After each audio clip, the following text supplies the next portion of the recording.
Isn't this an adorable miniature rose basket? Let's see how you can make one too for Mother's Day.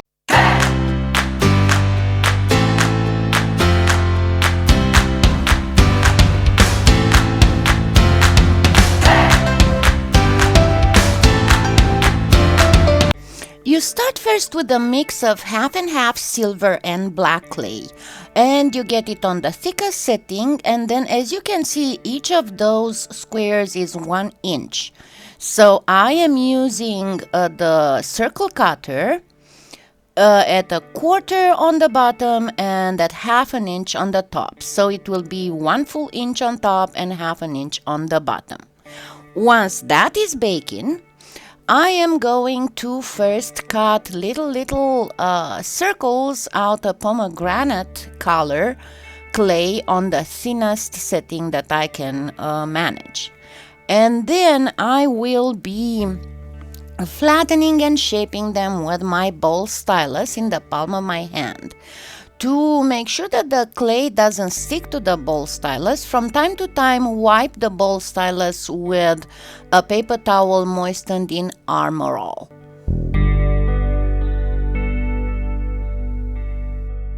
Once you have treated all your little rose petals, put a little blob on top of a toothpick and then start arranging the petals.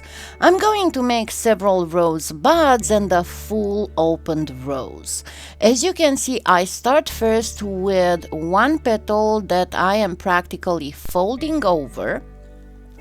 Now, depending on how open you want your rosebud to be, you fold tighter or less tight the first petal.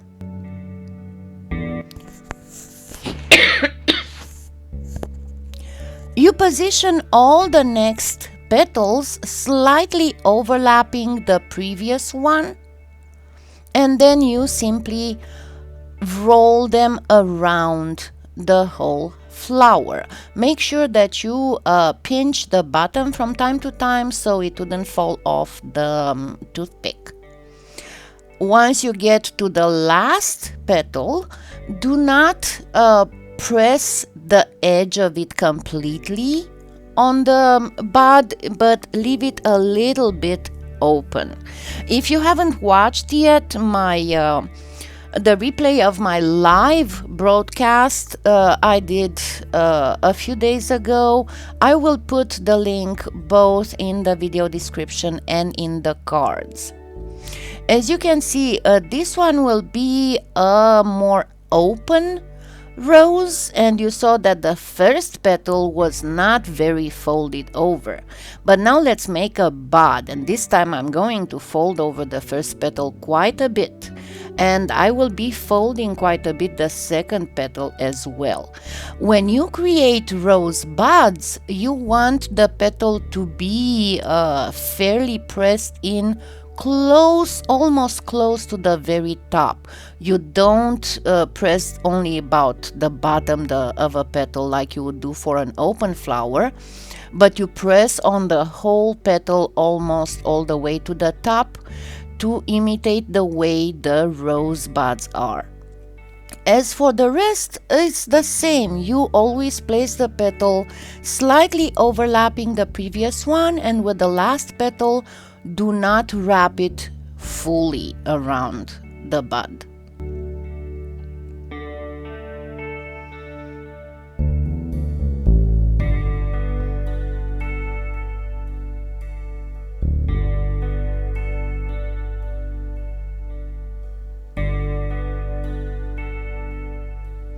Once you decide how many rosebuds and how many open flowers you want, in this specific pendant I decided to have 3 rosebuds, of which one will be a little bit more open than the others, and that first fully open rose that I made in the beginning. And as you can see, once I'm done with my rosebuds, I am pinching the bottom of them, and then the tip of the petals, I make sure that I fold them a little bit outwards and downwards so they would look exactly like a rosebud. Be very careful when you choose your clay for the flower if you want a more realistic look. I would always advise to use, like for the Premo, to use a pomegranate compared to a cadmium red, because it's a little bit more showy. And also you might want to use a clay that is not too soft and not too stiff either. The other thing that you need to be careful about is to make your petals thin enough. Even if these are miniatures and it is a little bit harder to work with them, you still do not want your petals to be like 1 or 2 millimeter thick. Okay, in the meantime, our base is baked, so let's start working on the basket. I take some 16 gauge wire and I'm going to curve it around my bottle of Bake and Bond, whatever you can find that fits the general shape. And then I'm going to form some loops, outward loops at the end of the wires. And that will make the handle of the basket. Pretty much like that. And let's wrap that handle. The idea is to have the whole basket look like if it were made out of wicker but silver, if that makes sense. Yes, we are imitating silver here. So get your mix of silver and black on a fairly thin setting, and then do prints, straight line prints with your blade, about 2 or 3 or even 4, how many you are comfortable working with, and then start wrapping them around your basket handle, exactly like you see me doing here. You might have to do several strips, because to make one long enough to wrap around the whole handle, it would be a little bit hard to maneuver with. But once you do wrap your whole handle, check, because you might have flattened a little bit some of the lines, so just reinforce them with your blade or with your the back of your X-Acto knife. Do not work with the sharp end of the blade, because you're going obviously to cut the clay. Now, once we did that, let's place 2 large leaves, and there I'm using some jungle green. That will make a base against which we can prop. They will be a support for our roses and whatever bouquet fillers we decide to make. And you can see, very easy, you just make 2 ovals, and then I use here the etch and pearl, but you can use whatever you are more comfortable with sculpting. And I'm just making a few veins. If you have a veiner, of course you can use a veiner. But arrange these to be on the back of the basket and a little bit outwards, so that whatever bouquet filler and roses you're going to place there, it's going to support them. And as you can see, I am placing them like that, because our roses will be out of the basket, not inside the basket, obviously. And I'm going to make 2 of them so that I have enough support for my miniature flowers.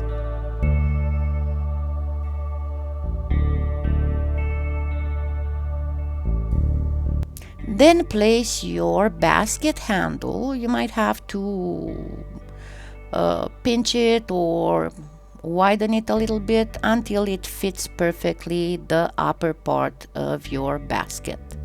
Then grab again your mix of silver and black and first form a cylinder. And after you form your cylinder, you start tapering it a little bit on one end, and then gently pinch and widen it on the top so it would match exactly the shape of the basket.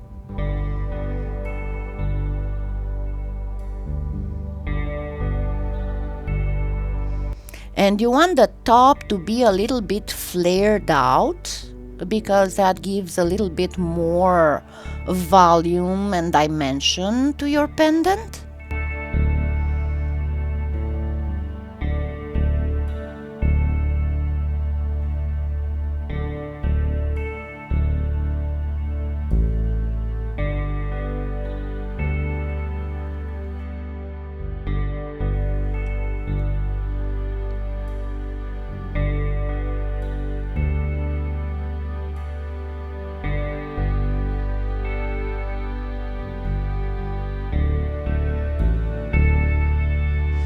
Now let's cover that basket, and I'm using here a makings texture, and I'm going to post the link for it in the video description, and that will make it look exactly like woven wicker.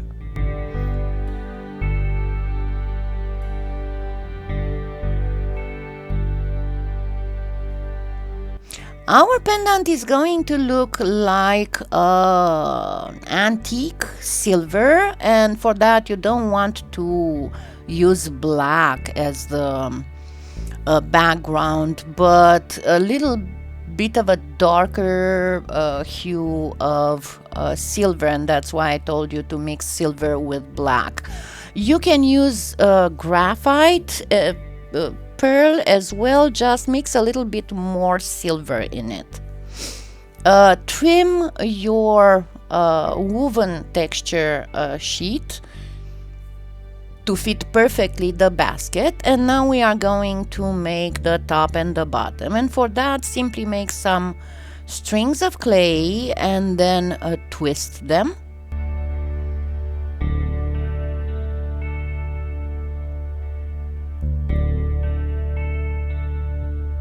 And then place one on the rim of the basket and one on the very bottom.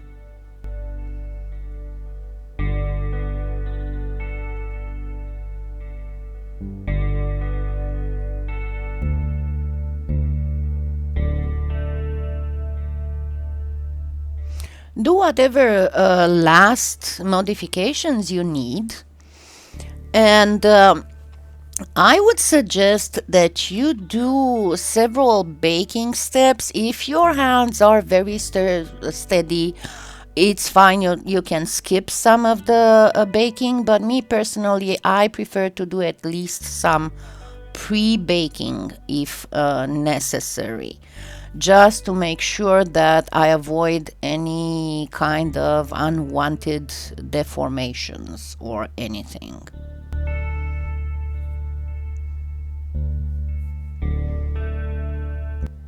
Now, before I do anything else, I'm going to place some silver wax on it, just because after you put the roses there, it's going to be very hard to place the metallic on it, especially on the handle and on the rim of the basket. The rest is not that difficult, but you want to do the handle and the rim of the basket. And now let's start placing our flowers, our whole bouquet. As you can see, I've placed first some bacon bond. And then I'm going to start making some bouquet filler. And for this, I'm just simply taking some jungle clay on a very thin setting.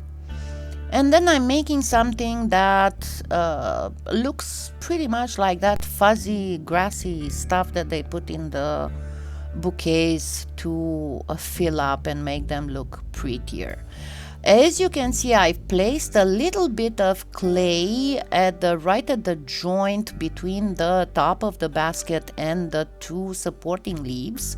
And then I placed also a few sausages, small sausages of clay, to make some volume so that my filler can come over and cover it, and that will give volume to my bouquet.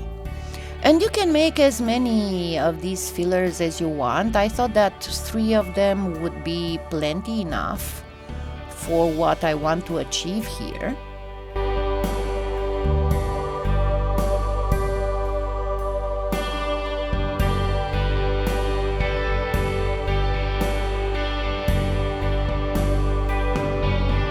those are pretty much like ferns, if you want, or like the grassy fillers.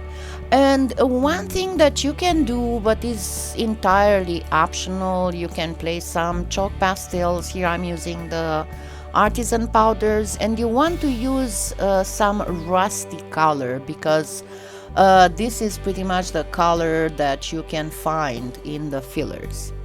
Now let's start placing first our buds, and you want to do those little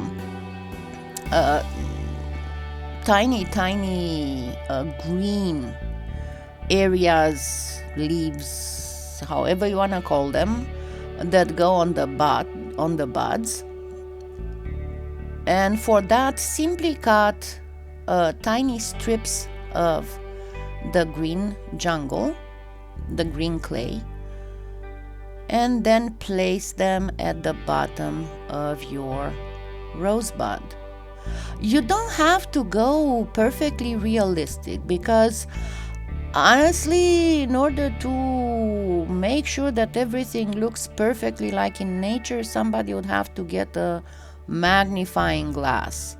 And even so, the very bottom of your rosebuds will not be seen, because it will be covered by other stuff. So all you need to be seen is the very tip of those little strips of clay.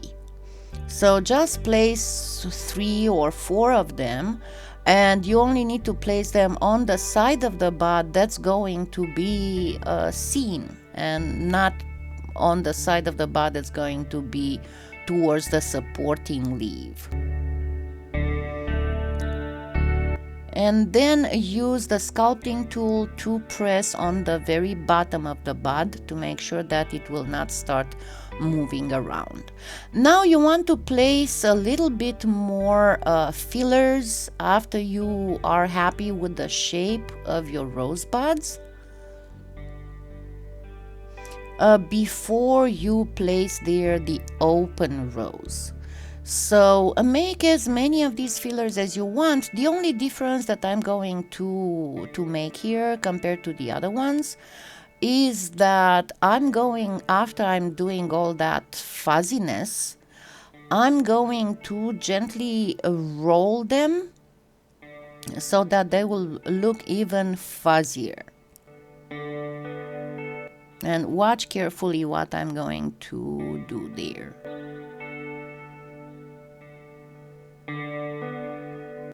The first one, I am not rolling it, I'm just covering the bottom of the rosebud, and that's why I told you don't worry about how it looks like, because you will not see it. So why bother? A lot of the art, is the art of illusion mostly.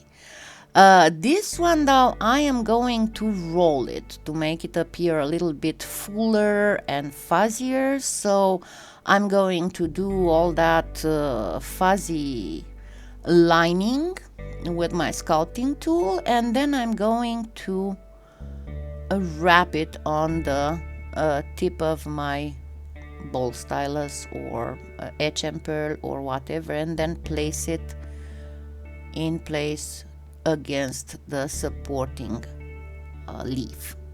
Now it's time to place the open rose.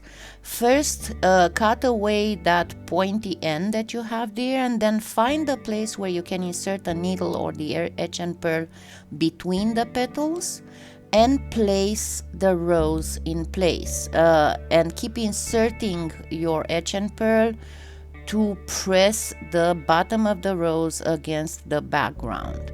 And then all you have to do is to arrange the petals in a more natural way.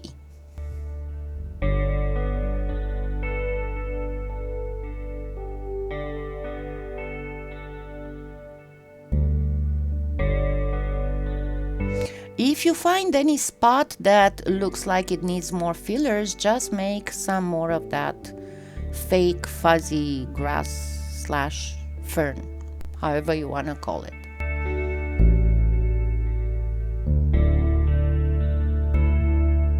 And arrange the leaves, arrange the ferns, arrange the petals until you are completely happy with the way it looks. Now let's do before baking it, because at this point it's not very difficult and you're not going to mess up the front. Let's do the back of the basket, and for this I'm going to take a fairly thin sheet of the same clay, get it through the woven texture, and then place it on the back, and all that you need to do is to trim it to dimension, after which you are ready to bake.